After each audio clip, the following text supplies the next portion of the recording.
여러분, 은행 갔다가 깜짝 놀랐다. 한국만 왜 이래? 이 말이 무슨 말일까요? 바로 이겁니다. 이거.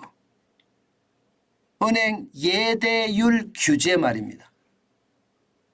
예대율 규제라는 게 은행 대출금을 말입니다. 은행 예금액의 일정 비율로 제한하는 제도가 예대율 규제거든요. 지금까지는 종전이죠. 지금까지는 지금까지라니까 7월 이전에는 105%였습니다. 그런데 7월부터 이 예대율 규제를 100%로 줄였습니다. 그러니까 예금을 받은 만큼만 대출을 해주라 이거예요. 그죠? 종전에는 105%니까 예금을 받은 것보다가 5% 더 해줘도 된다. 이게 예대율 규제인 거죠. 그런데 이게 문제예요. 이게 문제예요. 한국만 이렇다는 거예요. 한국만. 아니 한국만 이렇다는 것은 아니고요. 전 세계에서 세계 국가만 한다. 세계 국가. 세계 국가인데 그 세계 국가가 저는 대한민국이 포함이 돼 있다는 사실이죠.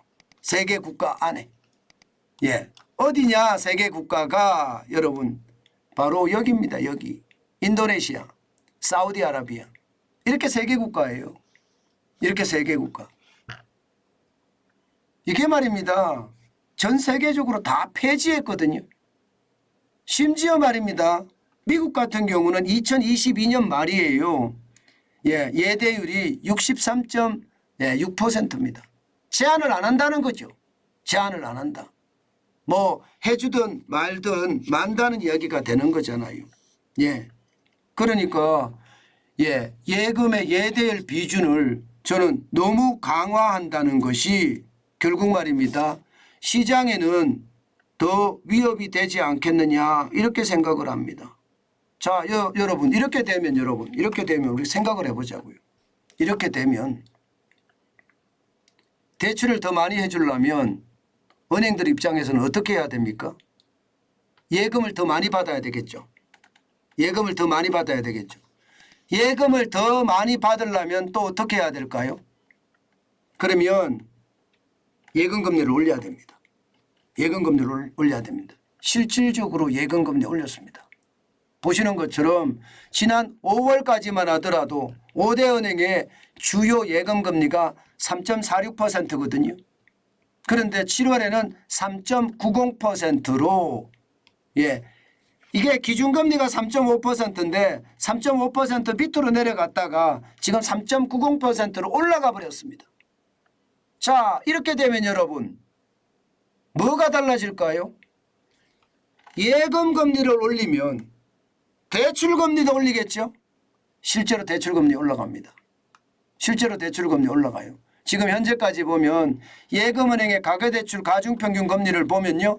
1월에 5.47%로 굉장히 높았다가 3월에 4.96%, 4월에 4.82%로 떨어졌거든요. 5월에 4.83%로 올라갔습니다. 아마 이거 더 올라갈 겁니다. 더 올라갈. 6월에는 아마 가중평균 금리니까 훨씬 더 올라갈 거예요. 그런데 왜 이런 규제를 하는지 모르겠습니다. 왜 이런 규제를. 어떤 분들은 그렇게 이야기합니다. 예대율 규제를 하니까 은행에 대한 충격이 줄어드는 거야. 그만큼 가계부채가 덜 늘어나잖아. 이렇게 이야기하시는 분들도 있습니다. 그런데 그거 잘못하신 거예요. 왜 잘못하신 건가 하면요. 예대율 규제 외에 말입니다.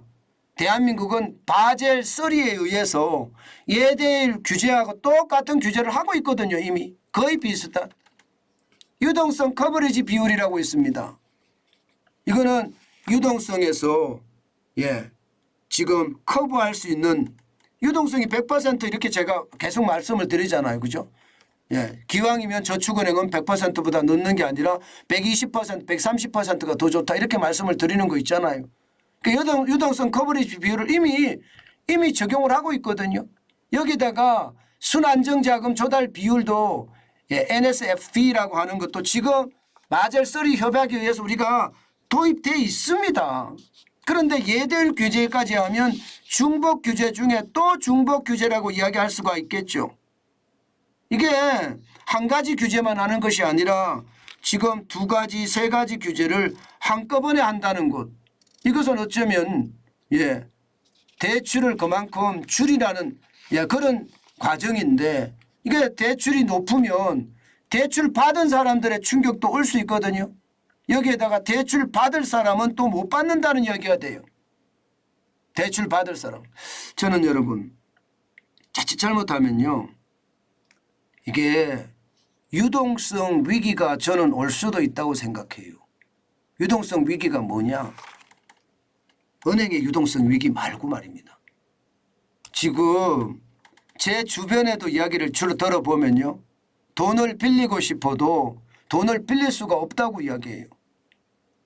지금 대출이 없던 대출이 많던 못 빌린다고 이야기하니 전부 다 정책 자금을 어떻게 하면 빌리겠나 그 생각만 하고 있잖아요. 그 정도로 말입니다. 돈을 못 빌립니다. 그러면 이게 결국은 시장에 유동성 위기를 몰고 올 수도 있겠다. 저는 그런 생각도 합니다. 한국만 대한민국만 있는 규제 저는 빨리빨리 철폐가 됐으면 좋겠어요. 이미 중복 규제라고 시장에서도 계속 이야기를 하고 있는데 그 중복 규제가 계속되고 있다는 것은 어쩌면 말입니다. 금융 건전성에 저는 건전성을 도리어 해친다고 생각합니다. 규제가 많으면 많을수록 말입니다. 금융 건전성도 해치고요. 여기에다가 경제의 침체도 더 빨리 만들어낼 수 있다. 유동성 위기가 그 이야기가 되지 않겠느냐. 저는 그만큼 더 많이 된다 이런 뜻입니다.